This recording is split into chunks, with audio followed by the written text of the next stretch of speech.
Hi, my name is Anna. Hi, I'm Becky. Hi, I'm Neil. Hi, I'm Hao. Today I'm going to introduce how to rent a house in Savannah and deal with it. Today I'm gonna show how to cook in the dorm. Today I'm going to introduce how to speak English all the time. Today I would like to introduce how to make friends in Savannah. Trust me, it's not that hard.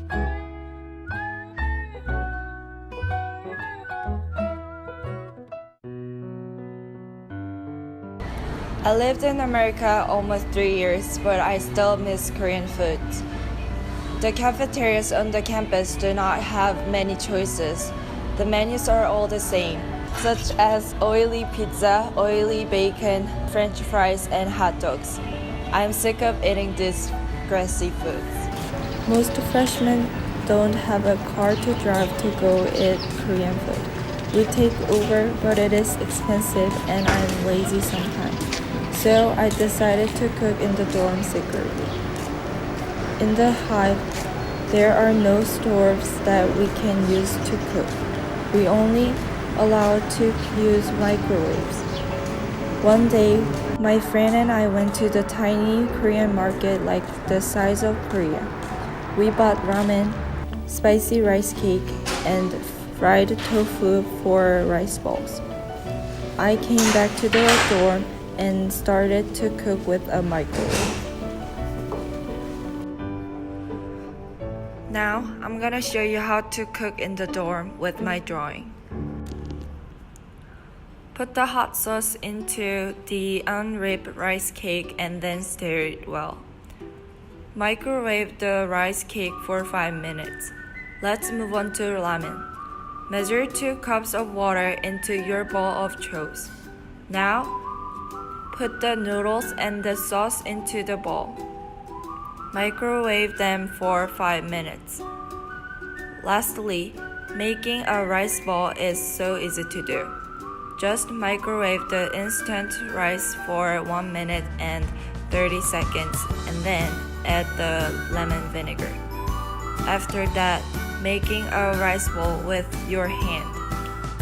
Don't forget to wash your hands before you touch the rice. Put the rice ball in the fried tofu.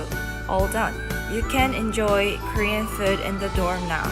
Enjoy your meal.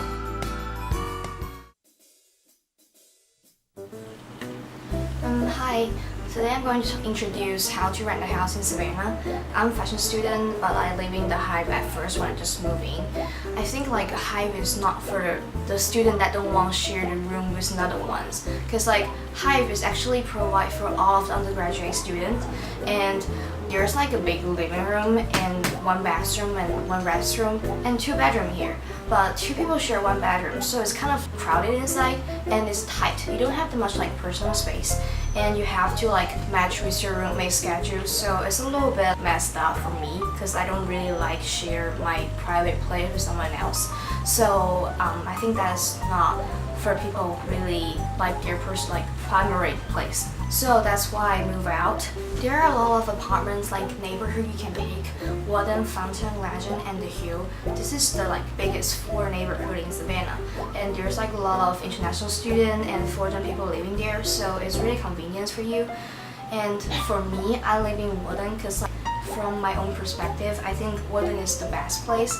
Why I say that is the size in Warden is the biggest size, because I have a lot of place since I was there for since I was in high school, so I already here for 5 or 6 years, so I have so many stuff I have to organize that. So I think Warden size is the best things, best place for you, and the price is not really high, so I think it's a really good deal to live in the Warden. And for Legend and for Fountain, this 2 neighborhood is kind of newer than Warden, so the outside looks better, it looks prettier. But I think the size inside is not that big, but it's okay because it's not smaller lot.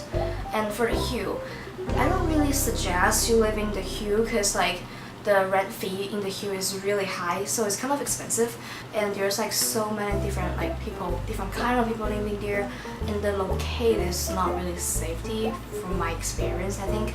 So I suggest living the Warden or Fountain Legend.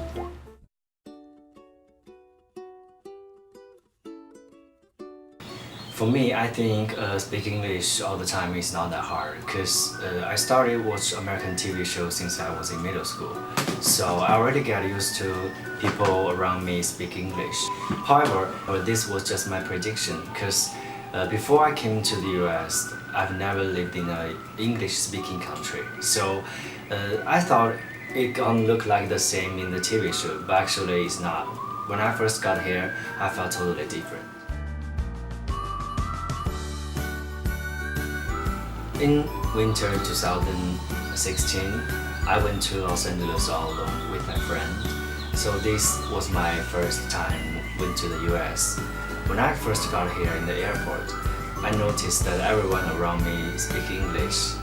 But when I was in China, when everyone talk around me, even I didn't pay attention to it, I still can understand what they are saying. But in the airport, I just found everyone around me just say, I don't know what they are saying because I know I can understand English, but when everyone around me started to speak all at the same times, I only kept paying attention to one person.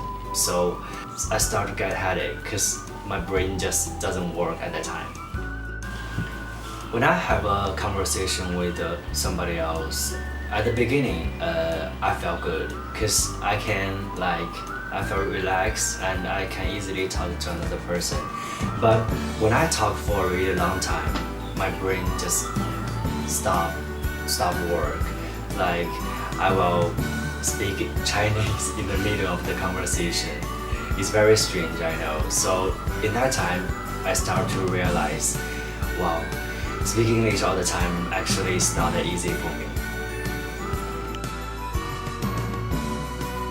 Last year, I came to the US again to study as guide. This time, I try to express myself in a different way because I already know we had a very hard time in Los Angeles, so I will use body language as a part of my conversation with somebody else. So if I don't know how to express that word, I can use a body language. And also, try to use English as your first language.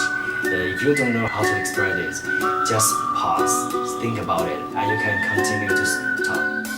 The more you speak, and the more you get used to it.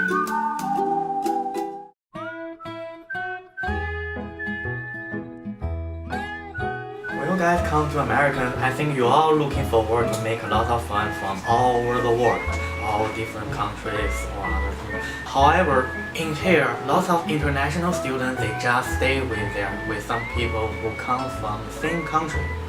Yes, I know this is important. When you study abroad, you must to have some friends who come from the same country because they can understand you very clearly, understand your feeling, understand your thinking, and when you meet some trouble, they can come in to help you immediately.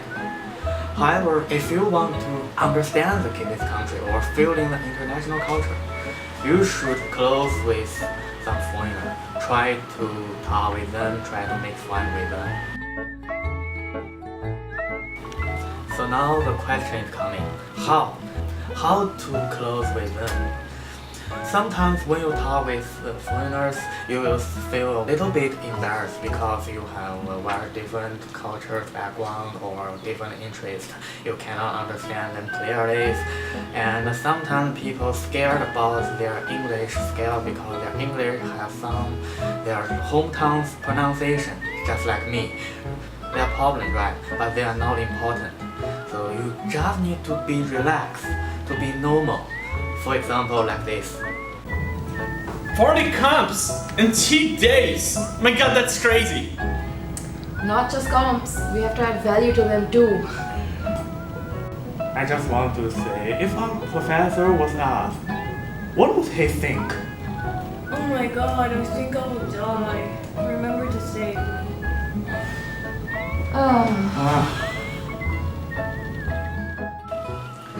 So now you can be a good friend with these guys because all the students from all over the world, they only have the same topic, same interest, homeworks, class, and the teachers.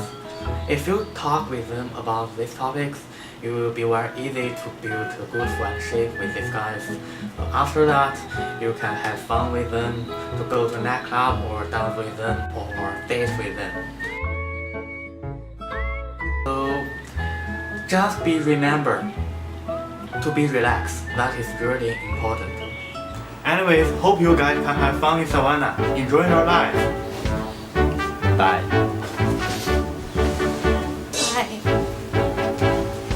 Bye. Because our acting like Batman looks like him because they're so good at acting. Okay.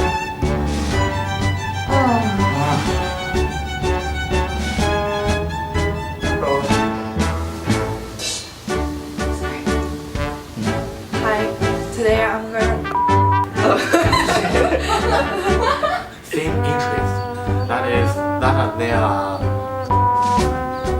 That they are